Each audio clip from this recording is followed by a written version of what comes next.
Well, here's the water system. This is the building that I keep all the water equipment in. Um, it's a nice building, I guess. It's my reverse osmosis. Whole house reverse osmosis. There's my 500-gallon holding tank. The booster pump that feeds the house. I'm using a Grundfos pump. Seems to work pretty good, except I've already had the warranty replace that one already after, I don't know, 16 months. I've got a 400-gallon aerator tank, which I'm running the deep well water into. It's high in hydrogen sulfide, so we're running it through the aerator. Let me see if I can get the lid off of it and I'll show you what's inside there. Hang on. It's a bitch. Alright. It's got a spray bar. It sprays water in as you need it. Float switch that shuts it off. And it's all plumbed in this way down to a Gould's GRS-10 pump that I just put a new shaft seal in and new pressure switch on because the other one was cooked. It was blowing pipes, pressuring up and not shutting off at 50 psi like it's supposed to. This is a new decontamination tank because the other one wasn't performing or working properly. It has the old clock style backwash clock on it and not the digital one that we had, which is plumbed to, of course, through the bladder tank and then up and over across the ceiling and down to the reverse osmosis. Now, if anyone knows anything about these, I wish they would let me know, because pump feed pressure, concentrate pressure, all of this, as you can see, the iron has destroyed pretty much all of the inside of the concentrate tube. I have cleaned it as best I can, but that's as good as it's going to get. And I don't know much about this throttle valve gauge right here, which runs when the water is making water. It runs up between 160 and 180, almost to 200, but not quite.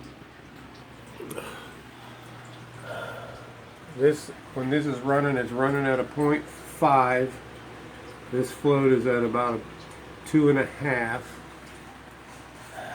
The concentrate pressure when running is around 160 to 180, and the pump feed pressure regulates between 30 psi when the pump kicks on and 50 psi when it kicks off. Now, on the digital readout here, I have a permeate high alarm from last run. I do not know what that is or what that means. I'm using a Film Tech membrane. It's brackish water membrane because we have salt in our water.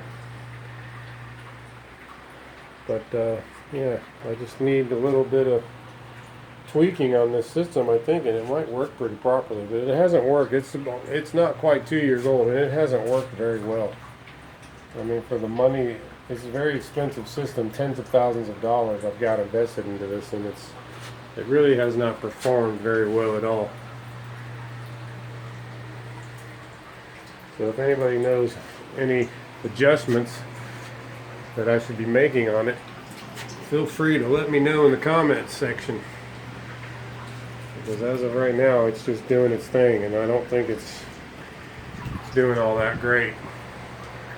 I mean, I test the TDs all the time. Right now, the TDSs were somewhere around 350 when it was making water yesterday. The tank just filled up. It gets up to about here, and then it kicks on again down around 300 when it starts to replenish, which would be about 3 days. It's just me and my wife. So yeah, any help on this system, I'd really appreciate it, because we have replaced the membrane in less than 2 years. I've replaced this membrane 5 times. I've replaced this pump once.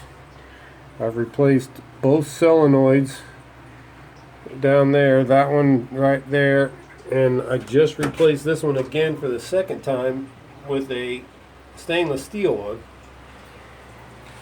So, you know, this thing has been a lot of maintenance. It's been very expensive, very costly. And I don't know what the problem is. Why I'm fouling membranes. My contaminant remover either is not doing its job, or my water out here in the sticks is just that bad. So, this is it. This is what I got to work with.